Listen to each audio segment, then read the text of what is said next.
bien maintenant, il est grand temps de mettre un visage sur un site. Je m'appelle Gabriel Pantéjou, j'ai 20 ans, je suis étudiant à Tours et je suis un des deux créateurs de catchandshoot.com, un site qui traite essentiellement sur le basket français.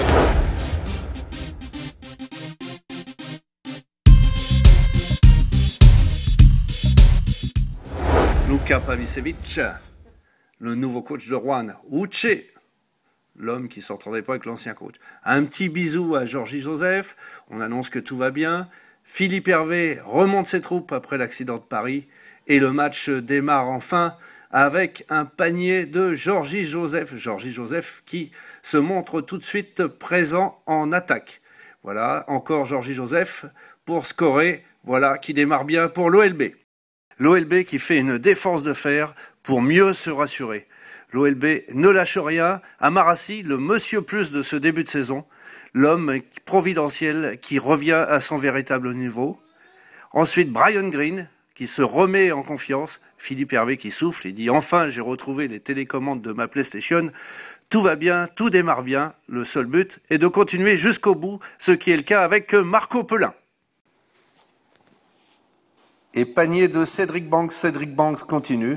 Et évidemment, on le félicite, le coach est content. Viens mon petit Cédric, je t'aime quand tu marques des paniers, c'est super.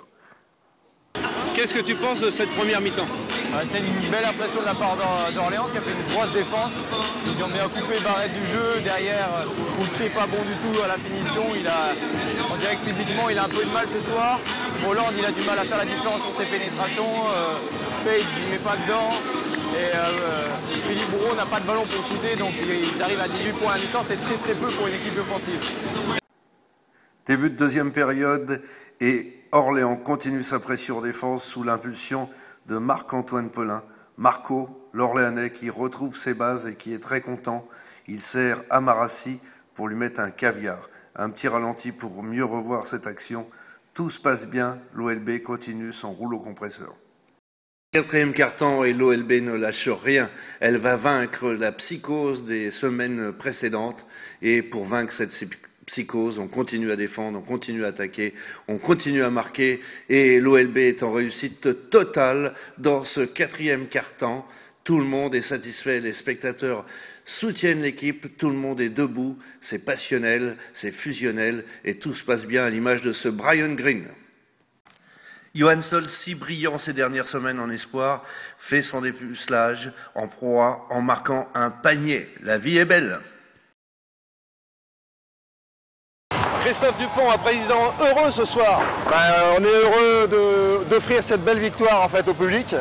D'autant plus qu'on avait pratiquement un zénith complet et ça c'est une bonne chose pour le public orléanais et surtout aussi pour le groupe sportif parce qu'on a été affecté par cette défaite la semaine dernière et donc là maintenant on peut parler d'une belle victoire et largement méritée en plus. Ils ont tenu plus de 35 minutes.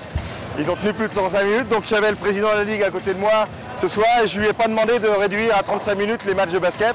Et donc ça c'est une bonne chose, on va rester sur 40 au niveau de la proposition. Et quelle est ta satisfaction de la soirée, la plus grande, mis à part la victoire? La plus grande satisfaction c'est de finir donc de manière extraordinaire avec une avance de 32 points. Et puis au-delà de cela aussi d'avoir des Orléanais qui commencent à marquer, qui proviennent du centre de formation. Et ça c'est une belle chose avec Johansson. Et puis Tony met un 3 points extraordinaire et dommage. D'un dixième de seconde. Un dixième de seconde. Donc ça c'est très bien parce qu'au moins on voit qu'ils ont un potentiel énorme et ça c'est une bonne chose pour l'avenir. Donc 4 victoires, 4 défaites. Le milieu de tableau, la semaine prochaine, réception de Cholet. De Cholet au Palais des Sports. L'OLB a l'occasion de passer du bon côté du classement. Absolument, on va faire tout ce qu'il faut. On va surtout, après cette victoire euphorique, rester concentré sur la préparation de Cholet. Et puis bien préparer la semaine pour réoffrir de nouveau un spectacle le mieux possible contre Cholet. Et on va les recevoir dans le Chaudron, donc ça va être sympa. Et je parie que tu vas mieux dormir ce soir que vendredi dernier. C'est sûr, et puis tout le week-end même. Bonne soirée, à plus. Merci. Gabriel, on a fait le point à la mi-temps. L'OLB a tenu. Ouais, ça a été une grosse démonstration, surtout défensivement. Ils ont tenu comme en première mi-temps. Les joueurs de Rouen ont joué les uns après les autres. Barrette, Hollande, Uche a pu être servi, Page a pas mis dedans. Enfin, c'était vraiment un massacre, on peut le dire ce soir. Qu'est-ce que tu as retenu comme point positif dans la soirée? C'est surtout la défense d'Orléans qui a détruit un collectif qui mine de rien, bon, est quand même un collectif assez impressionnant de Roanne, même s'ils ont perdu pas mal de matchs cette année. Ils viennent de gagner 2 fois d'affilée, dont une victoire la semaine dernière de 22 points de Dijon, et là ils s'en prennent 30 ici, donc c'est quand même une grosse victoire, même si Orléans était dans l'euphorie, et bon, ça explique un peu l'écart. Et tu sais pourquoi nous sommes dans cette position? Ah non, pas du tout. Parce qu'Orléans a bien assis sa victoire ce soir. Ah d'accord.